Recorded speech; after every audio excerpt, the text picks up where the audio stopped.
Karena saya percaya banget bisnis itu kan sangat agile, pertumbuhannya sangat cepat gitu. Jadi adaptasi hal-hal baru kita pelajarin itu jadi penting. Kesuksesan zaman dulu itu nggak bisa kita cara yang untuk sukses zaman dulu nggak bisa kita pakai di sekarang ini gitu. Makanya kita harus sering berubah. Nah, cara berubahnya adalah yaitu memperbesar kapasitas dengan cara apa? Memberi gitu. Karena ngerasa tuh gini, kalau kita memberi ya, eh, ada berbagai cara tuh yang atas tuh bisa ngasih kita dengan ajaib-ajaib lah. Mungkin kalau dengan cara yang simple, kan sering ada orang bilang gini, misalnya kita di satu perkumpulan ada 5 orang, kalau masing-masingnya nggak mau saling sharing, ya masing-masing punya ilmunya cuma satu aja. Tapi kalau yang sama setiap orang ini saling berbagi, jadi kan satu orang itu punya ilmunya 4 orang yang lain, plus dia kan jadi dia punya 5 Punya ilmu 5, gitu iya. kan.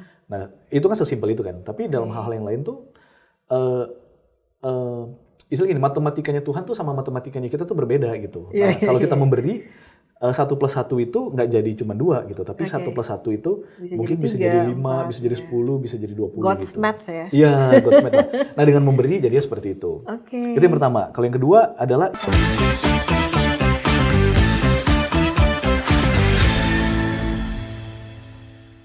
Selamat datang di Youthpreneur Hub, pusat inspirasi bisnis mahasiswa. Masih bersama saya, Elita, yang akan menjadi host dari podcast kali ini.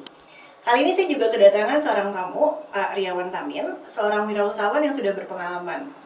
Mungkin saya persilakan Pak Riawan untuk perkenalan diri dulu kali ya Pak. Dari kenalan diri Bapak dan pengalaman berbisnisnya. Silakan Pak. Ya, makasih Bu Elita udah diundang.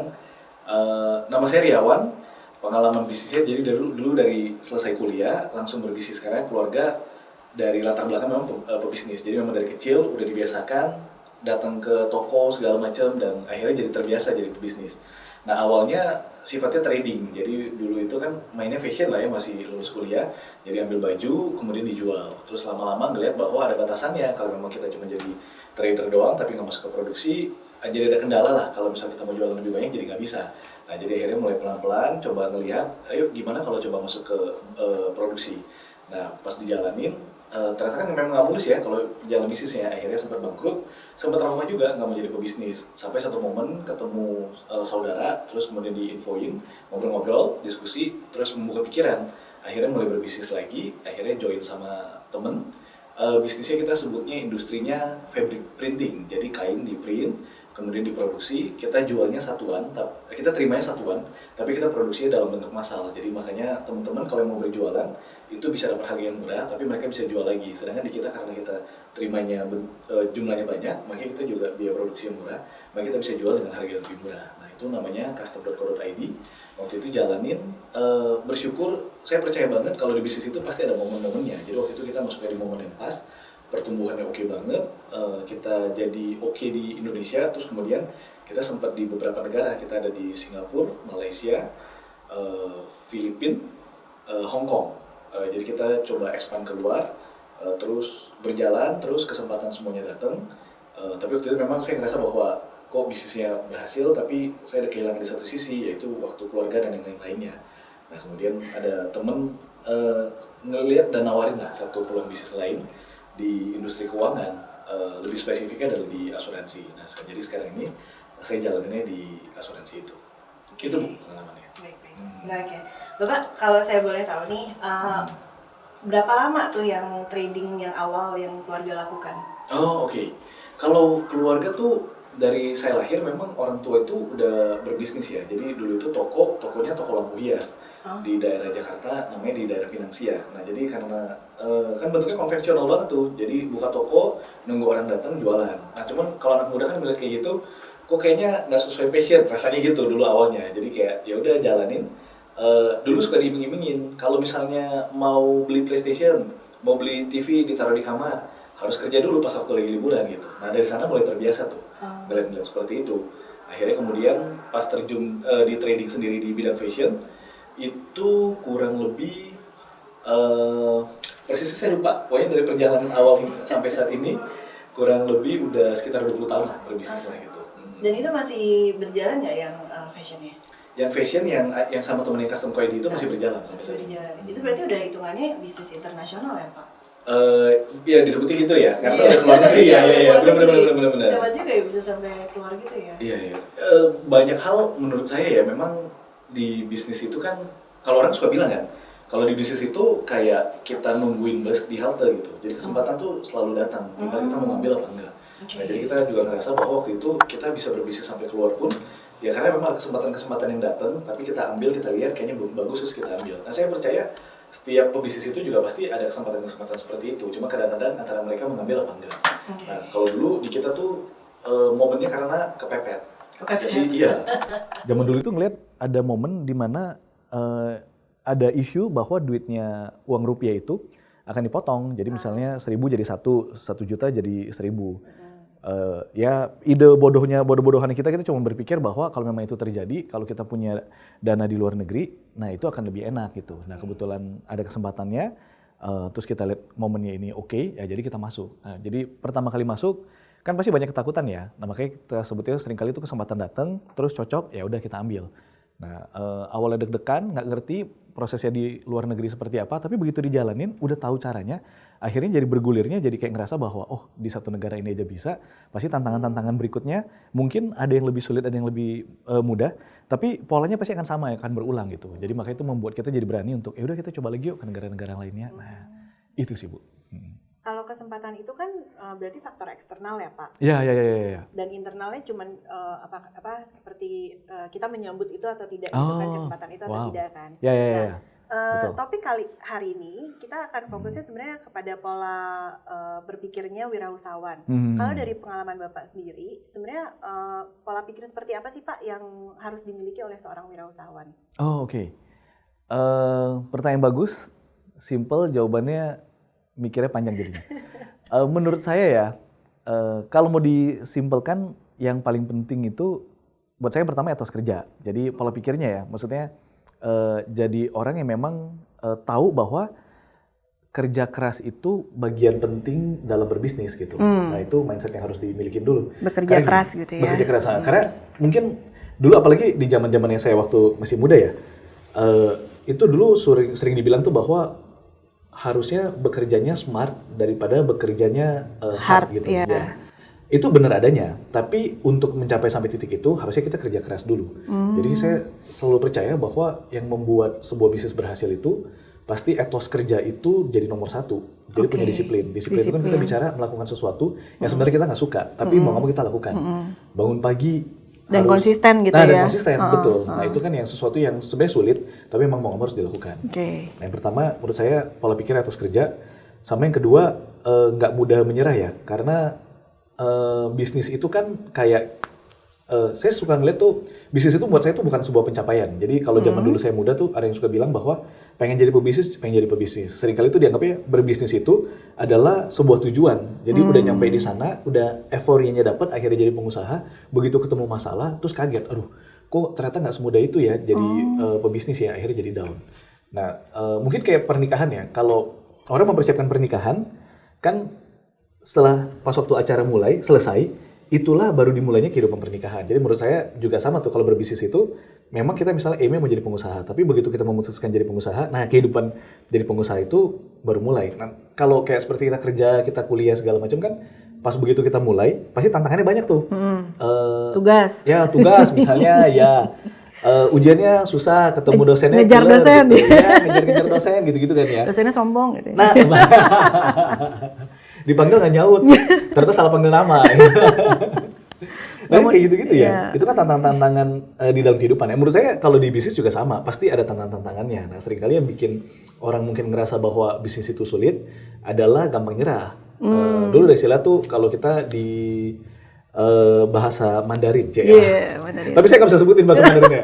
Cuma istilahnya suka dibilang ini, kalau jatuh 10 kali, bangunnya 11 kali gitu. Jadi pastikan setiap kali jatuh itu harus selalu bangun, karena selama kita nggak nyerah, menurut saya itu belum berarti kegagalan. Contoh kalau orang lari ya, orang kalau lari, kalau dia nyerah di tengah jalan, itu artinya dia gagal. Tapi kalau misalnya dia tetap finish walaupun di urutan terakhir, sebenarnya kan dia berhasil menyelesaikan pertandingan. Jadi menurut saya, ya konsepnya sama lah. Kalau di bisnis itu, pokoknya jangan pernah nyerah deh. Jatuh, gagal, ngerasain gagal, bangkit lagi aja. Nah, kita nggak akan sampai berhenti benar-benar gagal kalau kita nggak berhenti gitu. Nah pas waktu udah bangun lagi, kan harusnya PD kita muncul. At least misalnya itu pelari deh, dia berhasil sampai garis finish, walaupun mungkin dia nggak jadi juara 1, tapi dia berhasil, PD-nya meningkatkan. Nah dari sana dia bisa evaluasi, sebenarnya kesalahan kemarin tuh apa ya. Nah yang penting tuh bangkit, terus kemudian dievaluasi, dilakukan lagi. Jadi buat saya 2 itulah ya, etos kerja, disiplinnya, sama nggak menyerah gitu. Karena selama nggak menyerah, pasti nanti akan dapetin pembelajaran-pembelajaran, akan makin jago lah gitu. Kayak anak kecil aja gitu, belajar pelan-pelan, awalnya nggak bisa, tapi lama-lama jadi bisa. Kalau dalam bahasa Inggrisnya persistence kali ya. Wis, iya betul. Persistence, grit gitu ya. Ya, grit, benar. Ada semangat juangnya gitu kan, tidak mudah menyerah. Ya, Terus kayaknya saya dapat satu lagi nih Pak dari yang tadi Bapak cerita soal lomba lari itu, melihat ke belakang gitu kan, mengevaluasi itu berarti artinya belajar dari pengalaman gitu Pak. Ya, betul. Belajar dari pengalaman, oke. Nah itu kan apa ya? Apakah orang-orang, kalau menurut Bapak nih, apakah wirausahawan itu terlahir memang sudah punya pola pikir yang seperti itu, atau itu bisa dipelajari sih Pak? Oh oke. Menarik. Menurut saya bisa dipelajarin, karena kan skill untuk menjadi pengusaha dan skill untuk kita bertahan hidup sebenarnya semuanya sama kan gitu. Yaitu nggak pernah menyerah gitu. Ada orang kenapa dibilang gagal karena dia menyerah misalnya contohnya. Jadi menurut saya jadi nggak ada, buat saya ya istilahnya nggak ada orang tuh terlahir bahwa dia memang udah ditetapkan jadi pengusaha atau enggak tuh enggak gitu. Tapi memang along the way pas waktu dijalanin ya dia memilih. Jadi menurut saya tuh menjadi pengusaha atau enggak itu sebenarnya sebuah pilihan gitu. Ada nggak orang yang jadi profesional? Ada nggak orang yang jadi pengusaha? Kan ada. Tapi itu kan sifatnya pilihan kan. Antara dia mau jadi profesional atau jadi pengusaha. Nah jadi dan mau jadi profesional pengusaha pun ya memang hal-hal itu kan memang tetap harus dimiliki orang. Gitu ya. Iya betul. Ada lagi nggak Pak misalkan yang kayak pola pikir yang lain-lain? Kalau dari pengalaman Bapak atau ada? Ada, menurut saya komunitas tuh penting, jadi cari pertemanan yang memang bawaannya positif. Karena kalau pertemanannya positif, kita itu baru akan bisa ketarik ke atas di saat kalau memang ada orang-orang yang lebih dari kita dan pengen mendukung kita untuk sukses gitu. Misalnya kita lihat, kita di bawah terus ada orang di atas gitu. Terus kita bisa nyampe ke atas kan, kita mau loncat sendiri nggak bisa gitu. Pasti ada orang yang dari atas yang ngelurin tangan, ngasih kesempatan buat kita. Nah mungkin kita juga nggak tahu nih, sebenarnya di atas tuh menarik apa enggak, kan kita nggak bisa ngeliat ke atas. Nah orang ini kan yang udah tahu, terus mungkin dia bisa cerita, Wan di atas nih tempatnya bagus, pemandangannya lebih bagus daripada di bawah, mau nggak naik sama-sama? Nah kalau memang mau, nah harus ada orang juga yang memang bersedia untuk melihat kita sukses bareng gitu. Bahwa dia nggak cuman, pengennya dia sukses, terus dia nggak pengen kita sukses. Nah kemudian dia ulurin tangan, kita naik ke atas, akhirnya kita bisa lihat, wah ternyata bagus ya. Nah sebaliknya kita kalau udah ngeliatin di atas bagus, kita juga jangan lupa, kalau memang ada teman-teman yang di bawah yang memang naik, ya kita angkat mereka naik. Nah begitu udah di atas, ya kita lihat lagi, ada lagi nggak yang bisa mensupport kita. Makanya menurut saya, komunitas itu jadi sesuatu yang sangat penting. Cari pertemanan itu pertemanan yang baik. Kan dulu ada istilah itu gini, jangan jadi kayak kepiting. Kalau kepiting itu kan, misalnya mereka rame-rame di dalam satu baskom, ada yang mau keluar, dia lihat teman yang mau keluar, terus ditarik turun gitu. Nah jangan cari pertemanan seperti itu, tapi cari pertemanan yang memang positif, yang memang seneng ngelihat kita bisa bertumbuh, dan bahkan mungkin bisa ngelihat potensinya kita, walaupun kita nggak melihat potensinya kita. Itu. Saya ada 2 follow up question Pak dari situ. Yang pertama, saya jadi penasaran Bapak ini di komunitas mana sih? Kok bisa sampai ceritanya seperti itu gitu? Ya. Bagus nih, hostnya bridgingnya bagus. Saya bersyukur dari awal saya berbisnis itu, saya kenal satu komunitas, namanya komunitas TDA. TDA itu artinya komunitas tangan di atas. Nah jadi di awal itu konsepnya adalah, kenapa namanya tangan di atas? Karena kita percaya bahwa tangan di atas itu lebih berkah daripada tangan di bawah. Itu tapi istilah simpelnya ya. Kalau zaman dulu, maksudnya kita yakin tuh bahwa kalau kita sering memberi dalam banyak hal ya, mau ilmu, keuangan, waktu atau apapun itu, itu pasti akan lebih bermanfaat buat orang tersebut maupun buat kita. Nah jadi komunitasnya tuh komunitas yang memang sangat seneng memberi. Nah saya ingat banget dulu awal-awal berbisnis itu kan, karena bingung ya, kalau mau diskusi sama orang tua belum tentu cocok sama kita. Nah pilihan bisnisnya juga udah berbeda, kadang-kadang orang tua kalau diajak ngobrol maunya narik kita ke bisnisnya dia, kan jadi konflik lah ya. Kalau pertemanan belum tentu semua teman-teman juga yang berbisnis juga gitu, dan kita nggak tahu yang mana positif yang mana negatif.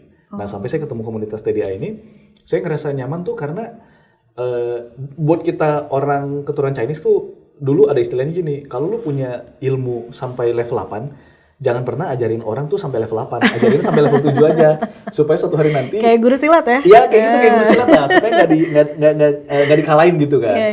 Nah tapi menariknya kalau saya pas waktu masuk di TDA itu, kayaknya kalau mereka punya ilmunya 8, kalau dia bisa kasih 8,5 dikasih 8,5 gitu. Oke, setengahnya dari mana tuh Pak? Dia nyolong mungkin begitu. Contohnya misalnya kadang kalau mereka bisnisnya sama-sama fashion, terus kita cerita lagi ngumpul terus kita bilang, oh iya lagi ada masalah nih.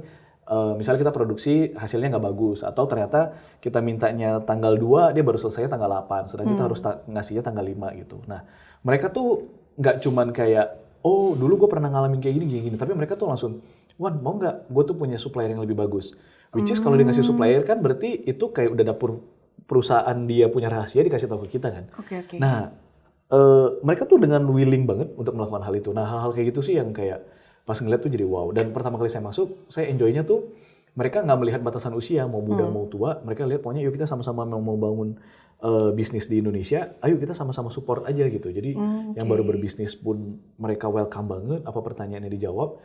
Jadi kita juga ngerasa kayak ini nyaman banget di sini ya, kita punya komunitas, kita bisa tanya banyak hal gitu. Itu komunitas pertama Bu, namanya TDA. Yang kedua, saya join juga namanya komunitasnya GCI. Junior Chamber Indonesia. Oke. Ini komunitas, saya ngerasa tuh secara sisi leadership, secara sisi pertemanan, melihat dunia lebih luas, nah saya belajar dari sini. Jadi kalau tadi di TDA itu belajar untuk punya value yang memberi, komunitas yang positif banget yang selalu mendukung. Nah GCI ini saya belajar bahwa leadership itu ternyata penting. Pertemanan dengan luar sekeliling internasional tuh jadi penting gitu. Nah di GCI itu menariknya, karena di GCI ini kan maksimal pengusaha itu boleh masuk di bawah usia 40 tahun. Oke. Nah, jadi kita yang muda-muda di sana, tapi secara pengalaman berorganisasi itu pengalamannya lumayan luas dan lumayan besar gitu. Jadi satu event, misalnya event besar, tapi dipercayain ke anak muda nggak ngerti apa-apa. Tapi untungnya tuh banyak senior-senior yang support kita. Ayo, lu pasti bisa.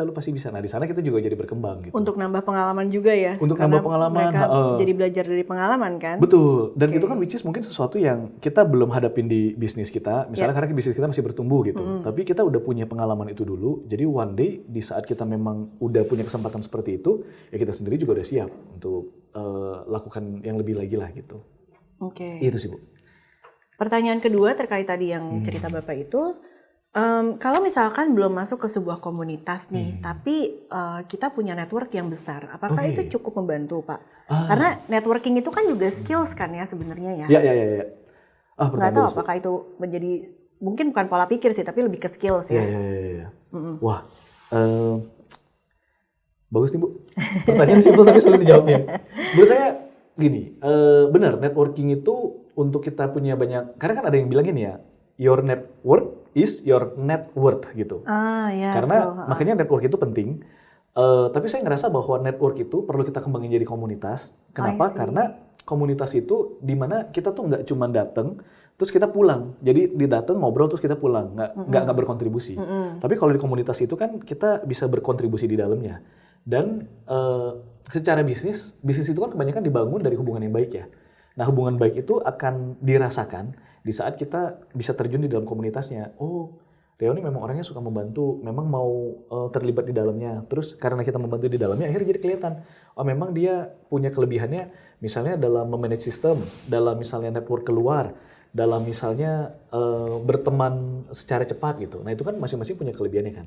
Nah biar mereka bertumbuh di dalam, terus karena mereka punya kontribusi, hubungan yang baik, nanti itu yang akan menjadi hubungan ke depannya. Karena kalau kita bicara networknya luas, misalnya saya bilang, misalnya contoh, saya pernah ketemu Pak Jokowi gitu. Mungkin pernah ketemu terus pernah salaman, saya pernah kenalan, akhirnya kita sebut kenalan kan. Punya networknya Pak Jokowi, tapi karena nggak punya hubungan dekat kan, ya kita nggak bisa mengeskalasi itu jadi leverage-nya kita gitu. Tapi beda kalau komunitas itu kan benar-benar hubungannya udah baik, jadi otomatis kesempatan-kesempatan akan datang dari sana. Itu sih Bu. Ada rutin ketemunya juga ya kalau di komunitas biasanya. Betul, rutin ketemu, berkontribusi di dalamnya gitu. Jadi sebelum membangun hubungan bisnis pun jadi udah tahu oh orangnya ternyata tipikalnya seperti ini. Oke nih kalau diajak bisnis bersama gitu. Oke. Iya.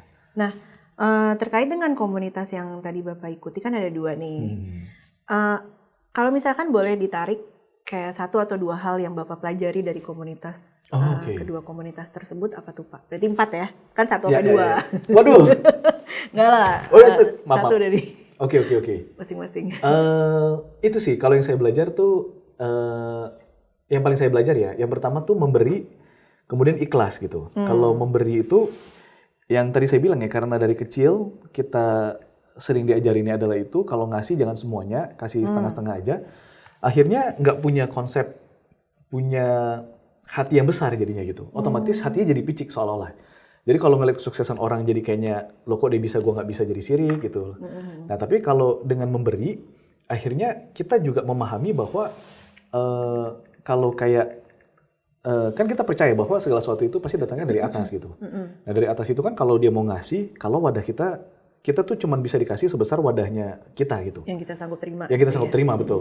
Nah kalau memang kita cuma keep doang, kita nggak memberi, otomatis kan wadahnya kita segitu-segitu aja. Ilmu pengetahuannya juga segini-segini aja. Nah anggap deh misalnya wadahnya cuma sama, tapi karena kita sering memberi, akhirnya kan yang dari atas juga ngasih kan.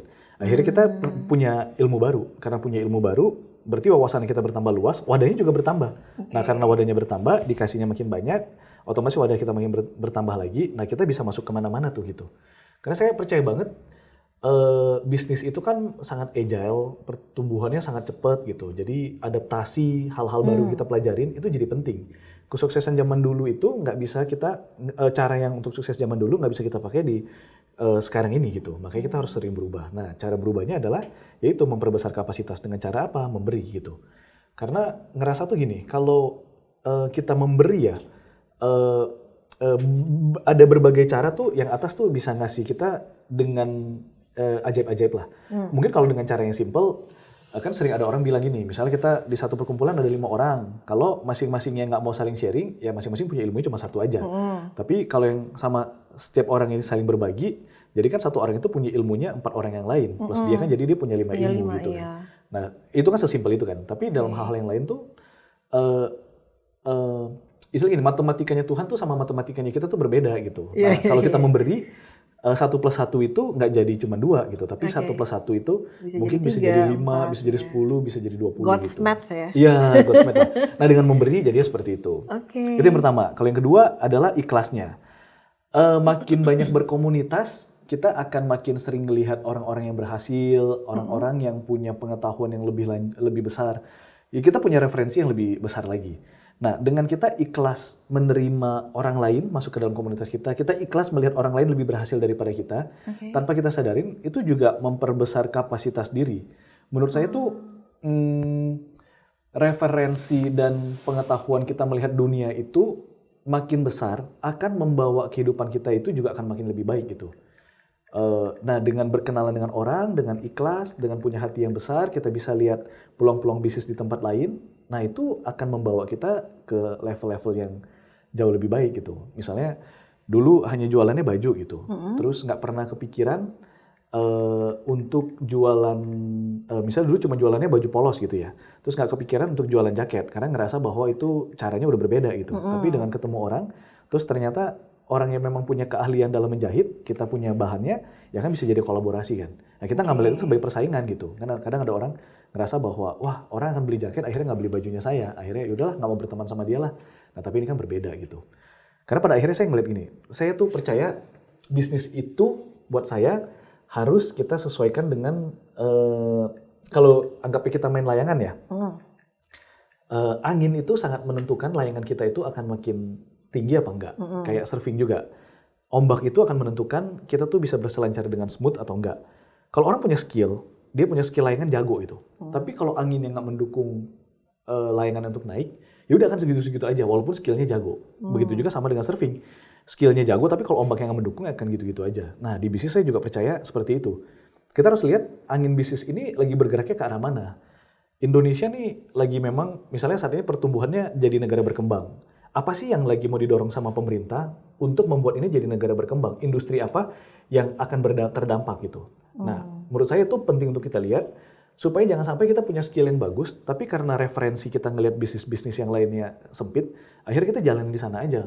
Orang jago banget, tapi misalnya cuma stuck di satu tempat, dia jualannya barangnya itu-itu aja gitu. Ya akhirnya kan juga nggak jadi apa-apa juga. Nah makanya referensi itu perlu kita lihat seluas mungkin. Makanya join komunitas, punya hati yang besar, punya keikhlasan. Nah itu jadi penting. Supaya waktu kita lihat ada satu kesempatan yang besar, nah kita juga bisa selancar ikut di dalamnya. Itu menurut saya, Bu. Yang penting lah di komunitas ya. Karena komunitas itu hal-hal yang simpel kayak cuma berteman biasa segala macam, tapi tanpa disadarin, shaping satu sama lainnya, akan membuat pemikirannya jadi bertambah luas sih. I see. Itu. Kolaboratif ya. Terus tadi kalau Bapak bilang melihat kesempatan terus belajar dari orang lain, ada yang bilang kalau pola pikir seorang wirausahawan itu harus inovatif.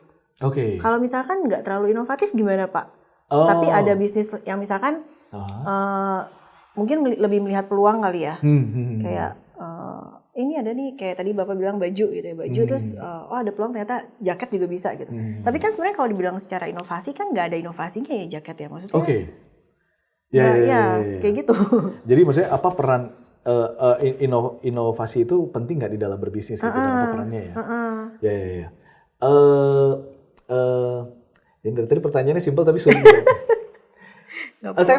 Saya percaya banget dengan inovasi karena gini, menurut saya ya salah satu ini ngobrol ini saya jadi mulai kegali-gali lagi. Jadi salah satu yang menurut saya yang penting dimiliki oleh pengusaha itu adalah yang pertama creative thinking. Oke. Sama yang kedua adalah sebutnya apa sih yang pokoknya solutif gitu. Jadi berpikirnya selalu solution driven. Ya, solution driven lah gitu. Kenapa kreatif itu jadi penting? Karena berbisnis itu kan pasti saingannya banyak. Kayak contoh tadi deh, misalnya bagaimana sih melihat industri yang lagi berkembang, otomatis itu harus punya pola pikir yang kreatif. Nah begitu masuk ke dalam sebuah industri, kita awal-awal kan suka bilang ini kan, rumput tetangga tuh pasti lebih hijau. Terus kita lihat rumput tetangga lebih hijau, terus kemudian kita masuk ke dalam. Begitu kita masuk ke dalam, terus kita aduh, kok susah banget ya gitu. Misalnya ambil jurusan tadinya IT, terus ngeliat DKV lebih seru. Pas waktu masuk ke DKV, wah ternyata juga sama susahnya gitu. Nah, begitu kita masuk, kita jadi komoditas di dalamnya, kita semuanya sama. Berarti kita harus menjadi seseorang yang berbeda dibandingkan yang lainnya. Nah, makanya creative thinking itu sangat dibutuhkan. Karena kita bisa lihat bisnis-bisnis yang selalu jadi nomor 1, nomor 2, nomor 3, jadi top of mind-nya orang, pasti selalu ada creative thinking-nya dibandingnya. Dan saya percaya kreatif itu bukan sesuatu yang hanya sekedar mereka dilahirkan ada. Memang ada orang yang terlahir secara kreatif. Tapi saya percaya kreatif itu juga bisa dipelajarin. Karena dalam hidup itu segala sesuatu pasti ada polanya. Nah, selama kita tahu, wah ternyata contoh misalnya stand up comedy gitu. Ternyata orang yang serius pun bisa ber-stand up comedy karena dia tahu ilmunya. Nah berarti kan ada polanya. Setelah dia tahu polanya itu seperti itu, dia lakukan terus-terusan, dia akan menjadi ahli. Jadi kreatif itu penting, dan kreatif itu, inovasi dan kreatif itu menurut saya bisa dipelajari. Bisa dipelajari ya. Tapi tadi Bapak menyebutkan sesuatu, saya jadi teringat lagi nih Pak. Ya. Lifelong learning Pak, iya. pembelajaran berkelanjutan. Iya. Tadi Bapak bilang hidup itu bisa dipelajari itu kan ada pola-polanya kan. Iya. Jadi seberapa penting lifelong learning itu buat wirausahawan? Oke. Bu, saya jadi kepikiran gini. Ini memang menariknya tuh kalau saya jadi berasa gini sih. Kalau pengusaha itu kan ada yang memang dia belajar, kemudian dia terjun ke dalam bisnis gitu. Betul. Tapi ada juga yang berbisnis, kemudian dia baru belajar. Makanya kalau ngobrol sama Bu Elita tuh ngerasa menariknya adalah gini. Ternyata hal-hal yang kayaknya rasa-rasanya itu dilakukan dengan feeling, street smart gitu. Ternyata ada ilmunya gitu. Okay. Jadi dari dulu saya suka ngerasa nih, kalau pebisnis itu ya setelah dia masuk ke bisnis, harusnya memang dia belajar lebih lagi mengenai ilmu-ilmunya gitu.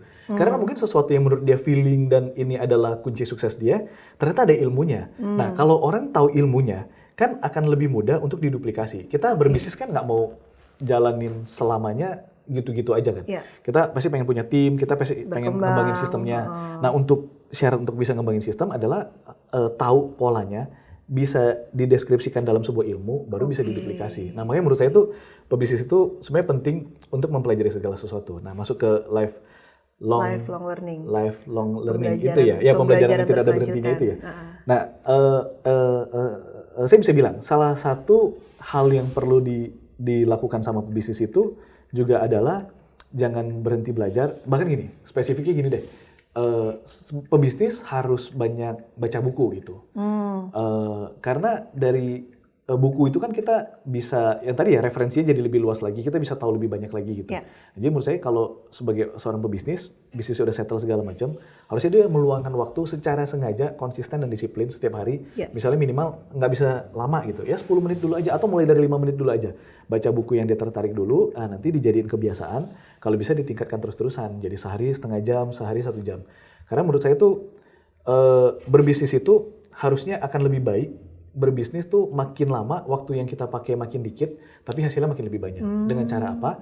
Dengan cara belajar. Karena memulai bisnis butuh keberanian, Tapi untuk membesarkan bisnis butuh keilmuan gitu. Wah, itu makanya keren nggak banget tuh. pernah harus belajar terus-menerus, nggak pernah berhenti.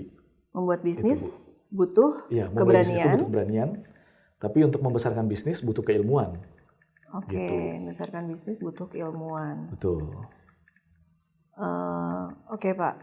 Nah, balik lagi ke komunitas nih, Pak. Ini kan Youthpreneur Hub ini kan untuk mahasiswa nih. Oke.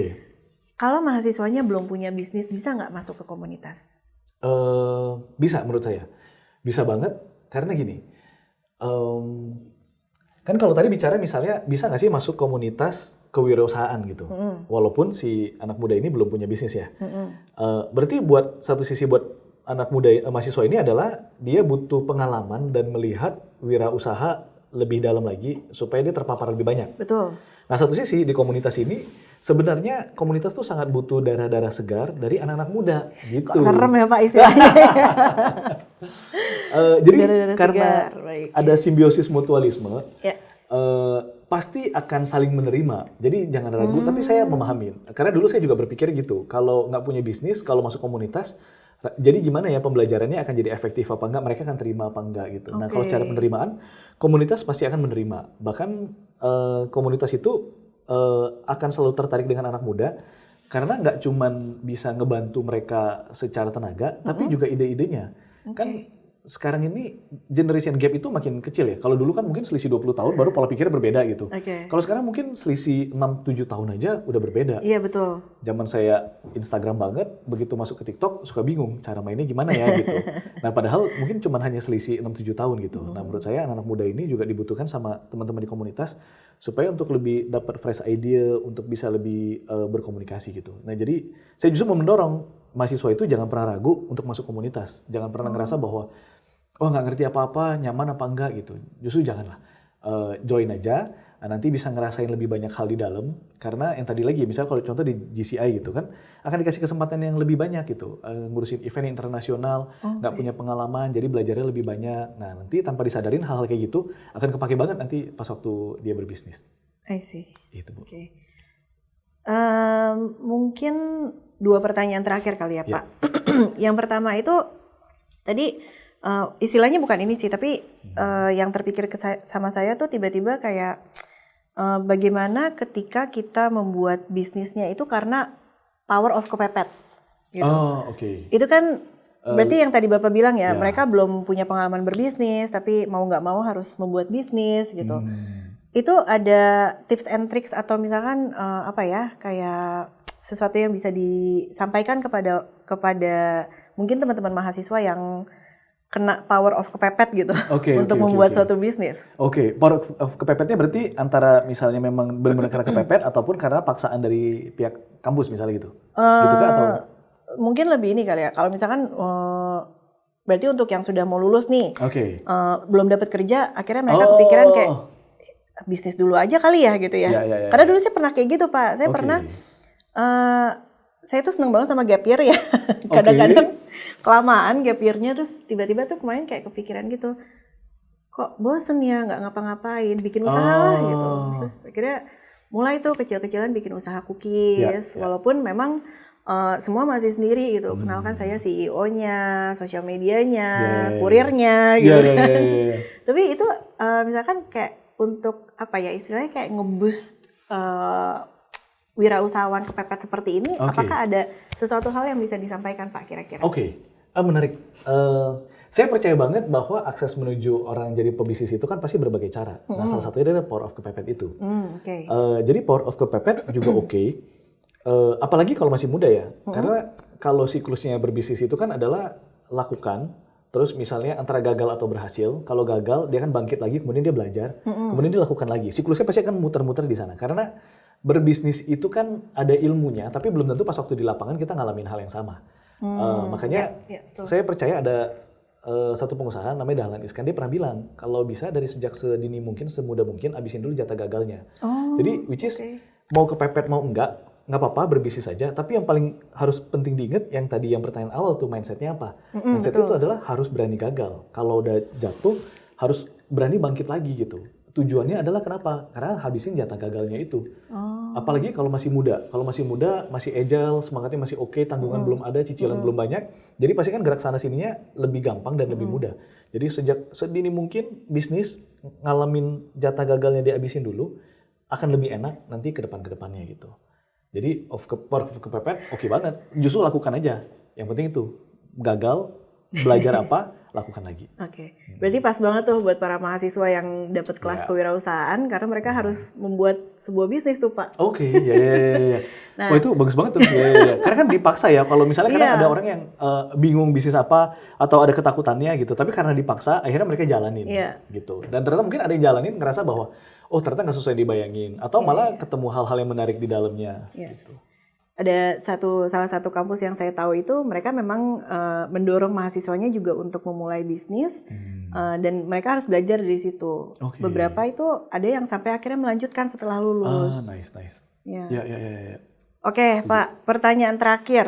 Kalau menurut Bapak dari pengalaman di komunitas atau pengalaman Bapak sendiri, kalau masih mahasiswa nih, sebenarnya bisnis-bisnis seperti apa sih Pak yang tidak terlalu menyita waktu mungkin ya? Karena kan mahasiswa itu kan udah kuliahnya banyak, dosennya galak gitu, enggak ya? Nyari tanda tangan dosen susah gitu kan? Kalau dari pengalaman Bapak gimana Pak? Apakah ada ide-ide bisnis atau kegiatan bisnis yang menurut Bapak bisa dijalankan istilahnya kayak paruh waktu kali ya? Iya. Oke. Kalau bisnis untuk mahasiswa menurut saya banyak ya. Kan yang paling penting yang dilihat adalah gini, kalau sampai bisnis ini gagal, damage-nya ke mahasiswanya nggak akan terlalu besar gitu. Jadi misalnya contoh, ada orang yang memulai bisnis, pinjam uang dari orang tua atau pinjam uang dari bank gitu, angkanya besar. Tapi begitu gagal, nggak bisa bayar balik gitu ya utang-utangnya ya. Ya, yang jadi problem kan balik lagi adalah itu, jangan sampai orang yang mau berbisnis ini jadi trauma dan sulit untuk bangkit gitu. Nah jadi ditakar aja, kira-kira damage-nya segini, ini masih bisa di-handle, udah dilakukan aja bisnisnya. Nah, sekarang ini kan banyak ya, mau bisnisnya secara online, berarti kan nggak punya produk sama sekali, misalnya contohnya ya dia jadi reseller aja, kan berarti dia nggak perlu modal. Nah kalau sampai itu pun gagal, yang hilang adalah misalnya waktu, atau mungkin dana nggak seberapa besar gitu. Nah itu masih bisa di-manage, nggak apa-apa dilakukan aja. Karena kita nggak pernah tahu bisnis apa yang nanti akhirnya akan membuat keberhasilannya dia itu pas gitu. Karena ya tadi ya, ada momennya, terus etos kerjanya juga bagus misalnya ternyata, dan memang kesempatannya lagi pas, momennya datang, itu juga oke. Atau bisnis-bisnis yang di luaran tuh banyak image negatif terhadap misalnya bisnis insurance, MLM gitu. Which is menurut saya itu juga bisa untuk dilakukan karena tanpa modal sebenarnya. Ya mungkin ada yang pakai modal lah ya. Kalau yang tutup poin segala macam, ya mungkin harus dana itu sulit ya. Tapi dicoba dicari aja bisnis-bisnis yang memang nggak membutuhkan terlalu banyak effort dan dana yang kita harus keluarkan. Karena pada akhirnya kan kalau kasarnya sampai gagal pun, ya nggak akan terlalu berpengaruh terhadap keuangan kita. Dan yang paling terpenting nggak terpengaruh terhadap mental. Karena saya percaya keberhasilan itu ya, itu kayak ada database kemenangannya gitu. Kayak misalnya contoh kita main game ya. Game itu kalau kita ikutin ya, jarang tuh ada game tuh yang dari awal tuh udah langsung susah gitu. Nah tapi pasti kan biasanya mudah dulu. Level 1 gampang, level 2 gampang, terus kita mulai kepercayaan dirinya muncul. Akhirnya kita tertarik pengen main game. Nah harus dilihat berbisnis, kuliah, kehidupan itu mirip-mirip, kan ada namanya gamification, bagaimana membuat segala sesuatu itu terasa jadi seperti game gitu. Nah bisnis itu juga sama, harus kita lakukan sesuatu yang mungkin yang simple, kita berhasil, database kemenangan kita jadi yakin. Jadi kita kayak ngerasa bahwa ternyata bisnis nggak sesulit itu ya. Nah kalau sampai itu terpupuk 3-4 kali berhasil, 5 kali berhasil, 6 kali berhasil, sekali gagal, itu nggak akan membuat kita jadi, kayaknya gue nggak cocok nih jadi pengusaha, nggak akan begitu. Tapi kayak, ini cuma part dari perjalanan aja lah, pasti akan dilakukan aja terus, pasti akan bisa berhasil. Nah makanya menurut saya, kalau berbisnis di awal itu, cari yang damage-nya secara keuangan maupun mental itu nggak akan terlalu berpengaruh ke kita. Once itu berhasil, bergulirnya nanti akan jadi lebih nyaman. Gitu. Satu pertanyaan terakhir. Boleh. Tiba-tiba kepikiran aja gitu. Karena tadi Bapak bilang yang tidak terlalu membuat damage gitu ya, damage-nya tidak terlalu besar. Kan ada tuh beberapa mahasiswa yang misalkan mereka mencoba membuat suatu usaha, hanya bermodalkan skill yang mereka punya. Kayak misalkan translation atau apa ya, tour guide atau apa kayak gitu. Nah, tapi kalau bisnisnya seperti itu bisa dikembangkan nggak sih Pak kira-kira? Menarik pertanyaannya, bagus banget nih. Itu betul. Ngajarin bahasa misalnya Ya, kan? ya. Nah, ini kalau dibahas bisa jadi panjang lagi. Tapi saya benar banget nih. Saya setuju dengan pendekatan yang seperti itu sebenarnya. Jadi mulai dari segala sesuatu yang apa yang ada di tangan mereka dulu. Kalau mereka memang jagonya di sana, nggak apa-apa dilakukan. Karena gini, jadi saya mau coba lihat dari dua sisi ya. Yang satu sisi memang kita lihat industri ini sebenarnya ada ekonominya apa enggak. Kalau memang target marketnya secara bisnisnya berkembangannya nggak akan terlalu besar gitu. Ya sebenarnya bisnis ini nggak terlalu menarik untuk kita jalankan. Tapi kalau memang masih, kalau konteksnya adalah mahasiswa dan mau mulai berbisnis, sebenarnya nggak apa-apa, dilakukan aja. Jadi gini, misalnya dia sebagai translator gitu ya, ini bahasa, mungkin misalnya, saya nggak berani menghakimi, tapi misalnya anggap aja ya, contoh ini misalnya secara skala ekonominya nggak terlalu besar nih gitu. Tapi sedangkan di satu sisi, ternyata, saya mungkin ambil simpelnya aja, misalnya ternyata dia bisa buat startup yang orang untuk belajar bahasa, tapi jauh lebih mudah dan bisa dilakukan di mana aja. Tapi awalnya dia nggak punya kemampuan untuk nggak punya kemampuan IT, nggak punya kemampuan investor untuk kumpulin investor gitu. Tapi dia cuma tahu ada di sini. Nah tapi nggak apa-apa, dia jalan dari sini dulu aja. Nanti pas waktu dijalanin, ternyata dia akan ngerasain bahwa, ternyata pas waktu dijalanin, daripada jadi translator, kayaknya akan lebih baik jadi guru les ya. Terus pas waktu dia jadi guru les, terus ngerasa, aduh kalau sehari waktunya terbatas, kayaknya nggak efektif juga. Gimana kalau misalnya bikin sebuah sistem? Nah ini kan ada perjalanan menuju sampai ke arah sini. Tapi ini nggak akan ketemu kalau dia nggak jalanin ini. Makanya yang tadi kita bahas, yang Bu Elita nanya itu bagus banget tuh. Mindset apa sih yang perlu dimiliki oleh seorang pengusaha? Dari titik ini sampai di titik sini, ini kan ada proses yang berjalan. Kalau kita lihat mungkin singkat gitu, tapi mungkin ini butuh waktu 2-3 tahun gitu. Tapi kalau misalnya di saat ini terus dia coba dan dia udah gagal duluan, nah dia kan nggak akan sampai titik ini. Nah makanya mindset untuk berani gagal, habisin jatah gagal di awal itu penting. Dan punya kemampuan untuk berpikir solution driven itu. Pas waktu di sini, ternyata nggak semua orang butuh solusi ini gitu. Terus kemudian cari lagi masalahnya. Masalahnya apa sih? Orang ternyata tuh takut untuk belajar, kemudian jadi guru les. Terus kemudian dia lihat lagi, masalahnya, orang tuh suka sama saya. Orang-orang ngejar sama saya mau bayar berapapun untuk jasa ngeles saya. Tapi waktu saya terbatas, berarti ada masalah lagi kan. Nah kemudian coba dipikirkan solusinya apa lagi. Mungkin bisa bikin aplikasi segala macam. Akhirnya mungkin jadi sebuah aplikasi yang ya pada akhirnya bisa mendunia segala macam. Ini contoh yang simpel lah ya. Dalam banyak hal di dalam perjalanan bisnis pasti akan ada banyak lagi yang ketemu yang kayak gitu-gitu. Tapi nggak apa-apa. Mulai dari awal, nggak pernah menyerah dan punya solution driven aja. Nanti akan mengarah ke arah sana. Memulai dengan sesuatu yang ada di tangan. Saya suka banget tuh Pak, karena itu juga diajarkan sebenarnya di kelas. Istilahnya kayak apa ya? Kalau di teorinya tuh bird in hand gitu. Kita mulai dengan apa yang kita punya. Betul. Oke. Diskusinya menarik banget ya Pak, ini panjang. Kemudian kita sudah mengupas beberapa mindset yang harus dimiliki oleh wirausahawan. Kebetulan iPad-nya juga sudah mati, jadi terima kasih banget Pak untuk waktunya. Buat teman-teman mahasiswa yang mau mulai berbisnis, silahkan, sudah bisa dimulai dari sekarang ya Pak ya. Karena bisa mulai bahkan cuma dari skills yang kita punya. Dan kita harus bisa disiplin, pantang menyerah, solution driven, kreatif, bisa melihat peluang, dan kesempatan begitu datang harus diambil. Baik Pak Riawan, terima kasih untuk waktunya. Makasih juga Ibu sudah diundang dan pertanyaannya sangat menarik Bu, sangat bisa men-trigger banyak pemikiran. Iya betul. Untuk next time-nya mungkin kami bisa mengundang Pak Riawan lagi. Siap. Baik. Ibu. Terima kasih. Terima kasih. Mari.